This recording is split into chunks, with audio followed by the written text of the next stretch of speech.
Game series. Book series. Help wanted. New book series. Oh, come on. Fine. Phone guy. Phone dude. Purple guy. Orange dude. Didn't you just... Fine. Wild card. Change the category. Timeline. Bite of 87. Chomp of 83. Party of 85. Wait, but... Time traveling ball pit. You can't just... Reverse. Oh, yeah? Reverse. Reverse. Reverse. Reverse. Reverse. Reverse. Reverse. Reverse.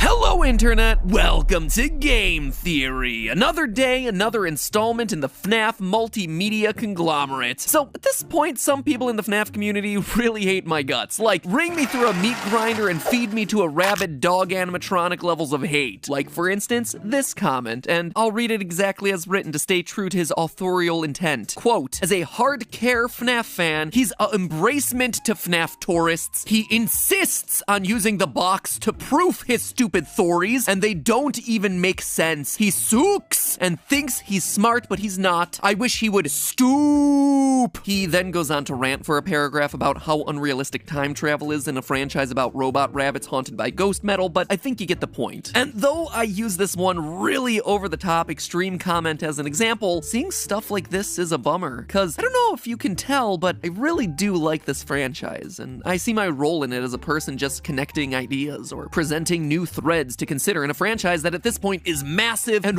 really confusing. But his comment does bring up something that I should probably address at the top of this episode since it'll be relevant for today. My use of the, how did he put it? The box to proof my theories. Here's the thing, friends. I think this is something that both sides could use as a reminder, both my FNAF theory followers and my FNAF theory haters. There is a difference between canonicity and continuity, and I think a lot of the times in these sorts of discussions, they get confused with each other. Something being listed as canon just means that it's official. It is blessed by the person who is overseeing the rules of the universe. It is self-consistent within the boundaries of that fictional world. On the other hand, a continuity, at least as I'm referring to it here, is a timeline of events, a continuous story thread where one event leads to the next that leads to the next. Take Star Wars as an example. Rey having magic healing powers in Rise of Skywalker, or Leia flying around like Mary Poppins in The Last Jedi. Because they're appearing in official works of the franchise, those powers thereby get the green light as being canonical powers of the Force in the overall Star Wars universe. The problems people have with them, though, is that they don't fit in cleanly with the continuity that was previously established. If Force healing is in fact a thing, then why hasn't it been used to save literally anyone before this point in the series? Tell you what, it would have been really handy for old Qui-Gon Jinn over there in episode 1, but the fact remains, healing is now a canonical Force power, which means that the canonicity of certain powers is presenting challenges to the established continuity of events that came before. Now, this is where FNAF comes in. You see, you can have multiple continuities all existing under the same canon, and it appears as though this is how the FNAF franchise is working. The original novels and the original games exist in an alternate universe from one another. They are separate continuities, and yet they are all deemed canon. This was all expressly stated by Scott years ago. Quote, so yes, the book is canon, just as the games are. That doesn't mean that they are intended to fit together like two puzzle pieces. The book is a reimagining of the Five Nights at Freddy's story, and if you go into it with that mindset, I think you'll really enjoy it. End quote. Now, what I've been trying to do with my theories, and what I think some people on both sides misunderstand, is that I'm not trying to use the books to solve a continuity. I'm trying to use the books to establish a canon that will then allow us to solve a continuity. The books present us with themes, concepts, characters, and motivations in one continuity that can then inform our understanding of a separate continuity, or at the very least give us questions that we can ask of that continuity. Charlie being a robot in the books tells us that in the canon of the Five Nights world, passable humanoid robots can actually be a thing. So are there any characters in the games who this may or may not apply to? I don't know, but it's a question that we owe it to ourselves to ask because it's been established to be canon within this franchise. Do we know what these little pins are on Baby's design here in the game? No idea. In fact, most people probably didn't even remember that they existed in the first place. But in the books, they play an important role. These are the things that allow Baby to transform into a human in disguise. Now, is that necessarily what they're doing in the game? No, definitely not. Is the best and likely only clue for what they really are coming from a separate continuity? Yeah, in this case, yes it is. This isn't us trying to shove puzzle pieces together like Scott warned us against. It's about seeing that in one puzzle, there's a piece that fits in a certain location, and in a separate puzzle, you have a similar piece that might end up acting in a similar way. And here's the thing, you don't have to take my word on any of this anymore. Scott recently made a new post about all of this to clarify the situation. In response to the question of whether the lore of FNAF is solvable, he said this: "All I can do is say that some questions will be answered, even if it may not always be the answer you wanted. Be patient. Let me at least say this. Future games will look forward, but look to the novels to fill in some of the blanks to the past." So there you have it, from the creator himself. Does including the books in our discussions make things messy and complicated? Sure, but remember what franchise we're talking about here, friends. Messy and complicated is like the formal first name that Five Nights at Freddy's never uses. Call it McFNAF. Messy, complicated Five Nights at Freddy's. The long and short of it is that when it comes to this franchise, we as theorists have always had to be discerning over what clues are helpful and which ones are just red herrings. This is no different now. Back when we only had the games, we did it with the number of Foxy Toes and Freddy buttons. Did a missing button mean it was a new animatronic? Sometimes yes, sometimes no. Now we just have to do it with time-traveling ball pits and sound illusion discs. And here's the last thing I'm gonna say on the issue, and hopefully it's the last time that I have to talk about it. At this point, where there's soon to be more books than there are games in this franchise, take a minute to wrap your head around that one. To dismiss the books entirely at this point is just short-sighted. And I'm not just saying that because we're referenced in the new book, Fetch. Yeah, seriously, we're in it. From page, well, I read it on digital, so it's like page 250 out of 3,127. Quote, "Greg did tune back in, though, when Kimberly Bergstrom raised her hand. Well, he sort of tuned back in. He heard her question, 'Is this just a theory?' She probably didn't actually say it that way. That was just my creative interpretation of that line. Look, Ma, I'm an inside joke hidden inside the second installment of a multi-volume scholastic book series.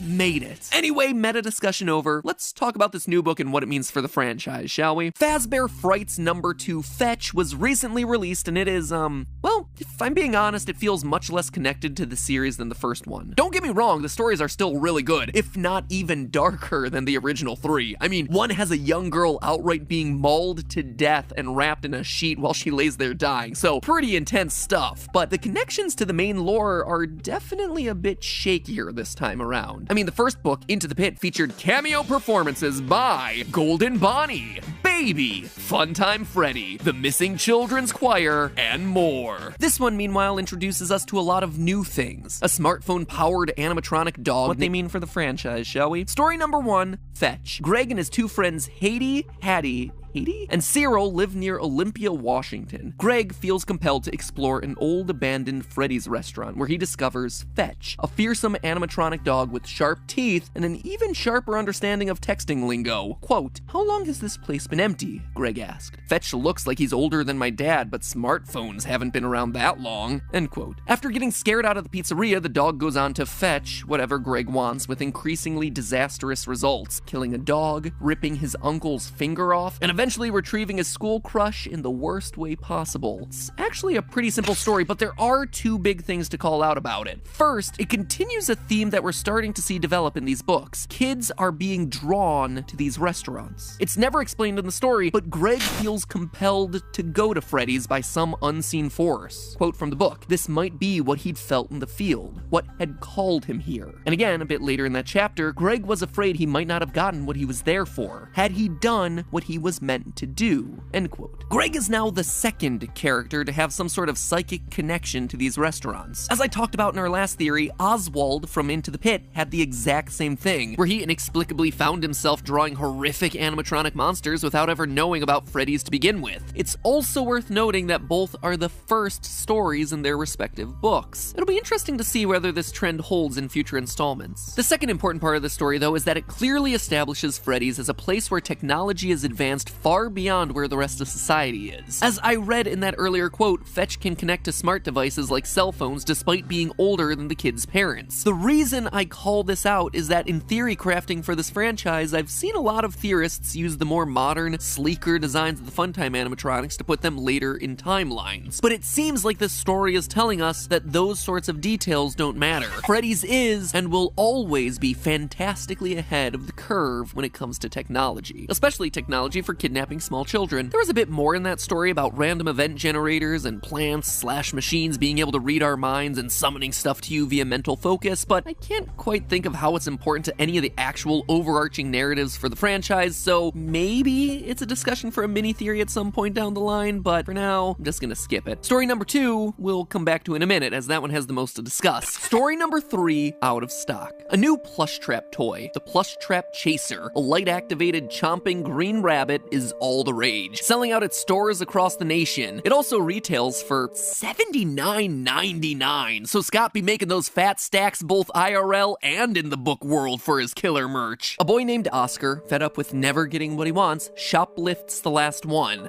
that someone had supposedly returned for being defective. Quote, is it just me or do the teeth look wrong? Isaac pointed at the straight, slightly yellow, human-looking teeth that were visible through Plush Trap's partly opened mouth. And what's with the eyes? He reached out and poked one of the cloudy green eyes. Ew. He whipped his hand back and flicked his finger. It's squishy. End quote. After a few days of it doing nothing, the plush trap suddenly activates and terrorizes Oscar and his friends, chomping through the house's doors and garages just trying to bite them. Their only protection is that plush trap freezes in the light. Quote again, he was turning the box over and over in his hands, and there in bold letters was a critical detail. Walks in the dark, freezes in the light. End quote. A few hours and a comedic number of faulty flashlights later, the boys destroy the monster at last by luring it in front of an oncoming train. A few things to call out here in this story. First and most obviously, it explains Plush Trap's behavior in FNAF 4. He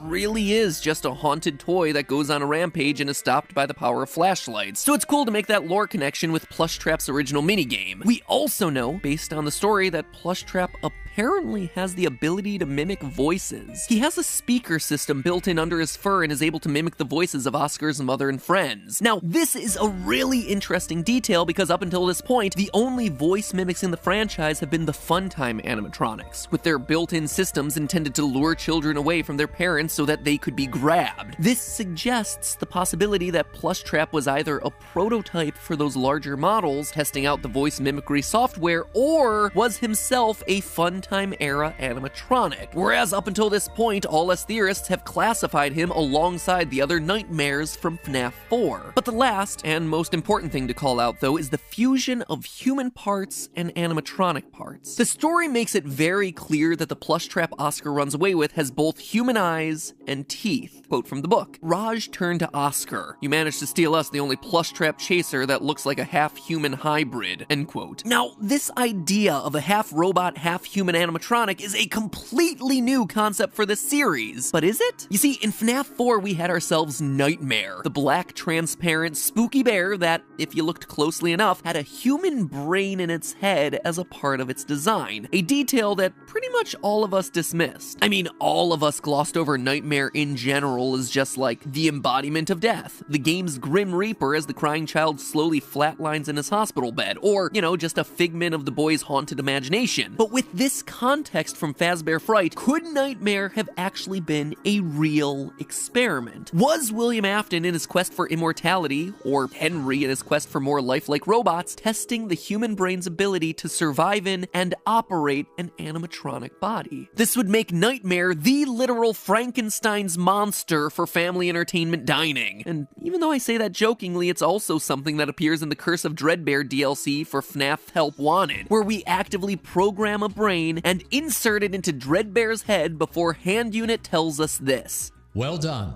It's time to introduce the creature to the kids for focus testing and troubleshooting. We know, based on the original trilogy of books, that Afton was obsessed with recreating living metal just like those original haunted animatronics. I see Nightmare, Dreadbear, and this plush trap all as potential experiments looking to do exactly that. Lastly, we come to story number 2, Lonely Freddy. It's my personal favorite of the bunch. In this one, we have rebellious teen Alec looking to expose his goody two-shoes sister Hazel herself for the fraud that she really is. Alec, in this story, is actually a really tragic character. He's a teen who acts out because he's ignored by his parents, and the main reason he's trying to bring down his sister is because she is always the one who gets the attention. The two of them inexplicably team up to torment their parents in the lead up to Hazel's birthday party at Freddy Fazbear's, with Alec planning on double-crossing her the day of the party. When the day arrives, Alec's plan backfires. It's revealed that Hazel is truly just that pure and good of a person. It's been Alec who's been the jerk, pushing everyone around him away, thinking himself as the victim when he was actually making himself into the victim. With the parents just trying to cater to his needs and Hazel just wanting a brother who liked her, Alec runs off, ashamed of his actions, and hides in the storage closet. Just as he starts to make a promise to change for the better, he meets with a short little lonely Freddy, a free-roaming 2-foot doll made to entertain kids that are ignored or forgotten about at parties. But things are never quite what they seem in Freddy Fazbear's Pizza. The cute little bear hypnotizes Alec and then body swaps with him, imprisoning Alec's consciousness inside the tiny bear body. Quote from that moment, "There, sitting across the table from his sister and his parents, was Alec. It was the same rumpled t-shirt he'd thrown on that morning before the party, the same ripped jeans, the same unruly golden curls, his light green eyes. Hey," Alec said, the voice in his head quiet at first, but quickly it was screaming, "Hey, that's not me! That's not me!" His eyes, his stolen green eyes in his stolen body, gleamed at Alec. And then, the fake Alec smiled. As Alec, trapped in the lonely Freddy, was carried away by a store employee, he saw fake Alec wink at him from the table before returning his attention to a smiling, happy family. Dark, right? And Alec isn't alone. After he's puked down by one of the kids at the party, he's picked up and thrown into the dumpster, where he meets a couple new friends. One final quote. "His fall was broken by dozens of plush bears that looked exactly like him. Dozens of discarded lonely Freddys. Help!" Alec thought he heard himself say. Pretty soon, it was every bear in the bin, their thin, muted screams for help swallowed by the metal and darkness that entombed them. Alec and his new friends, dozens of the lonely ones. What a great closing line for that story. It is so heartbreaking to see this misguided kid suddenly learn to love his family, only to have his chance at redemption ripped away by these animatronics. It is so sad as a story. But here's the thing, for as sad as it is, this story carries over yet another recurring theme that we're seeing develop in these books, that animatronics are stealing the identities of kids. In the first book, we had the story To Be Beautiful, where Baby steals the looks and identity of a girl named Eleanor. Here, we have ourselves another robot AI, this one housed inside the Lonely Freddy module, stealing the body of Alec. This, to me, is right in alignment with what we've been expecting from Vanny in the new FNAF game that's slated for release later this year. Remember, in FNAF VR, we hear the story of Jeremy, and how he cuts off his own face in an attempt to reject the system taking control of his brain. And when we beat that game, it ends with Glitch Trap basically locking us away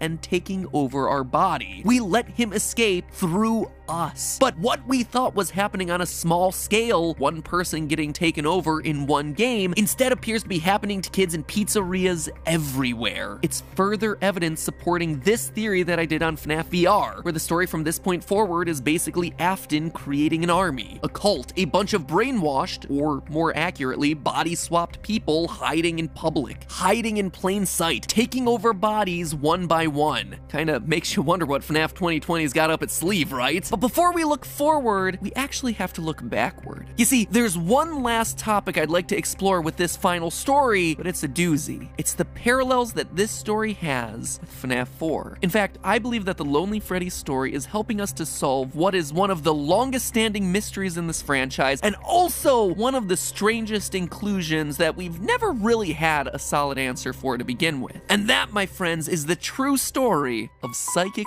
Friend Fredbear. He's here, he's there, he's everywhere. Who you gonna call? Psychic Friend Fredbear. But in order to tell you why, I'm gonna need a bit more time. So until then, my friends, there's only one last thing to say. Do you want to save money on pizza? Yeah, that's right. All this Freddy Fazbear talk has gotten me hungry for a nice old slice of pizza. Luckily, restaurants and food delivery are considered to be essential businesses right now, which means that you can still get yourself a steam and slice delivered right to your door by a service like Papa John's without breaking quarantine rules. But even better, you can save money on that slice thanks to our sponsor for today's